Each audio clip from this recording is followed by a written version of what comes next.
लाल बहादुर शास्त्री अंतर्राष्ट्रीय एयरपोर्ट पर एक बार फिर सोने के तस्करों को पकड़ने में कामयाबी हासिल हुई।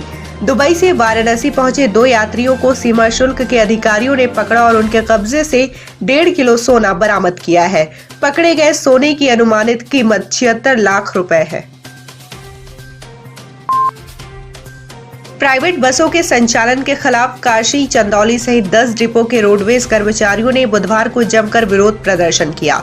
दरअसल राष्ट्रीयकृत मार्गों पर प्राइवेट बस चलाने के विरोध में उत्तर प्रदेश राज्य सड़क परिवहन निगम के कर्मचारी अधिकारी संयुक्त संघर्ष मोर्चा ने सरकार के खिलाफ मोर्चा खोल दिया है। कैंट रोडवेज पर धरना प्रदर्शन करने वाले रोडवेज कर्मचारियों ने मांग की है कि राष्ट्रीयकृत मार्गों पर निजी बस चलाने की योजना को तत्काल वापस लिया जाए। मैं अरविंद कुमार सिंह, क्षेत्रीय अध्यक्ष, रोडवेज कर्मचारी संयुक्त परिषद वाराणसी क्षेत्र।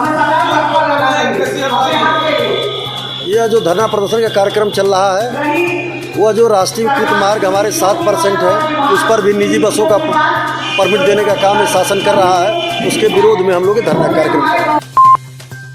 कैंट रेलवे स्टेशन पर रेट लिस्ट को लेकर वेंडरों और ठेकेदारों में चल रहे विवाद के कारण बुधवार को स्टेशन पर सभी वेंडरों ने हड़ताल कर प्लेटफॉर्म नंबर 1 से 9 तक अपने अपने स्टॉल बंद कर दिए। वेंडरों के हड़ताल और सभी स्टॉल बंद होने के चलते स्टेशन पर आने वाले यात्रियों को खाने पीने की चीजें लेने में काफी समस्याओं का सामना करना पड़ा। हमारा नाम डब्लू है, हम पूर्व वेंडर हैं यहाँ के। लोग हड़ताल किए हुए हैं ठेकेदार और वेंडर को लेकर के, रेट कमीशन को लेकर के हड़ताल चल रही है। ठेकेदार का ये कहना है कि हम कमीशन पे काम नहीं कराएंगे, हम रेंट लेकर के काम कराएंगे। हम यहाँ के ठेकेदार हैं, हम अपने रूल रेगुलेशन से सारा काम चलाएंगे और उसी हिसाब से आप लोगों को काम करना है। जो भी वाराणसी जंक्शन पे जो भी समस्या वेंडरों से संबंधित हुई है, वो मुख्यतः वेंडर और उनके जो ठेकेदार हैं, ये उनके बीच का मसला है। इसमें जो हमारा लखनऊ मंडल है और वाराणसी जंक्शन स्टेशन है, इससे कोई सीधा संबंध नहीं है। और इसमें जो भी अग्रीमेंट है कॉन्ट्रैक्टर, जो ठेकेदार हैं और मंडल के बीच में, यदि उसके संदर्भ में कोई शिकायत आती है तो उसकी जांच जो है वो मंडल वाणिज्य कार्यालय द्वारा की जा रही है। और जो भी उसमें से जांच की रिजल्ट आएगी, जो भी निष्कर्ष निकलेगा, उसके हिसाब से ठेकेदार या जो भी संबंधित लोग होंगे उनके खिलाफ में कार्रवाई की जाएगी। कुछ दिन पहले यूपी के कैबिनेट मिनिस्टर अनिल राजभर ने असदुद्दीन ओवैसी से ओम प्रकाश राजभर के राजनीतिक दोस्ती करने पर उन्हें राजभर समाज के लिए कलंक बताया था और उनसे अपनी पार्टी के नाम के आगे से महाराज सुहेल देव का नाम हटाने की नसीहत भी दी थी। इस बयान पर बुधवार को वाराणसी पहुंचे पूर्व कैबिनेट मिनिस्टर ओम प्रकाश राजभर ने पलटवार करते हुए कहा कि वो करे तो रासलीला, हम करे तो कैरेक्टर ढीला। वो करें तो रासलीला, हम करें तो कैरेक्टर ढीला। वो कश्मीर में अपने बहन महबूबा मुफ्ती से समझौता करते हैं, सरकार बनाते हैं, तो वो तो अच्छा है। हम वही समाजवादी पार्टी उनसे समझौता करती है, वोट लेती है, तो अच्छा है। वो दामाद बनावे तो अच्छा है। बीजेपी के 2 दामाद, मुख्तार अब्बास नकवी, शाहनवाज हुसैन, बीजेपी में मिनिस्टर हैं, दोनों दामाद हैं, हिंदू की बेटी से शादी किए हैं। हिंदू के बड़े ठेकेदार प्रवीण तोगड़िया अपनी बहन की शादी मुसलमान से करते हैं, तब तो वो अच्छे हैं। और ओम प्रकाश राजभर शिक्षा के सवाल पे, रोजगार के सवाल पे, नौकरी के सवाल पे, बिजली के बिल माफी के सवाल पे अगर समझौता करते हैं तो भाई तो स्वाभाविक है कि राजनीति जा रही है ना।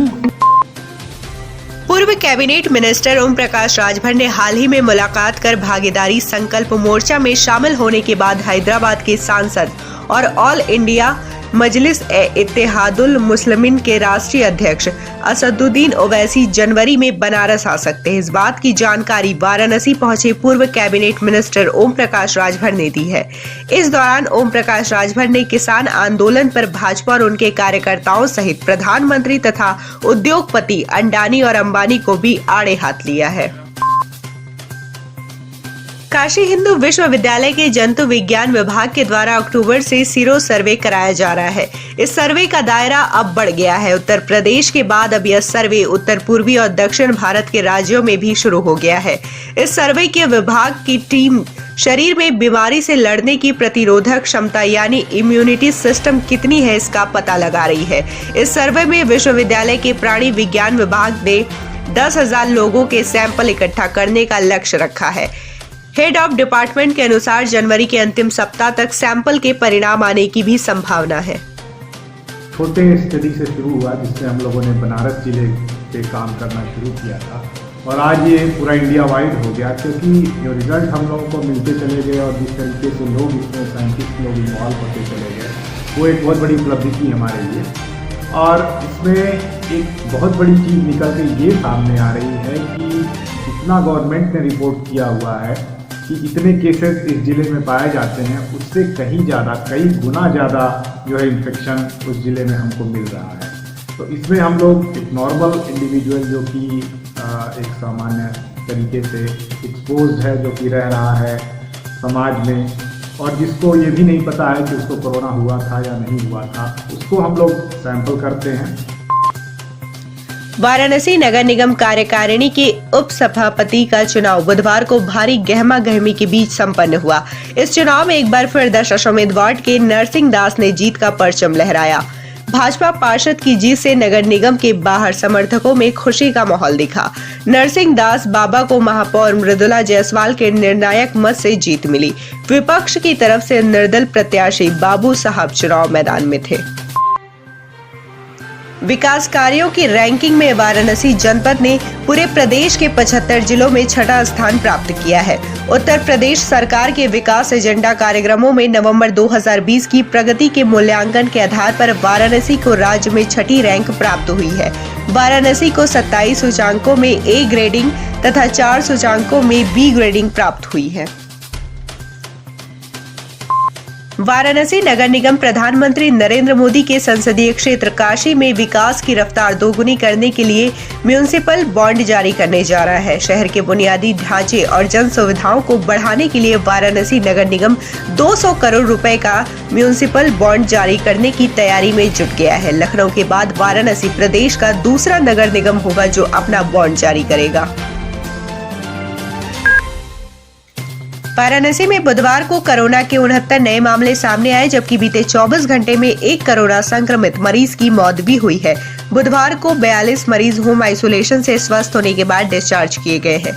जिले में कोरोना से मरने वालों का आंकड़ा 358 पहुंच चुका है। वहीं अब तक 21,166 कोरोना पॉजिटिव मरीज वाराणसी में मिल चुके हैं, जिनमें से 20,349 लोग स्वस्थ हो चुके हैं, जबकि एक्टिव केसों की संख्या 459 है।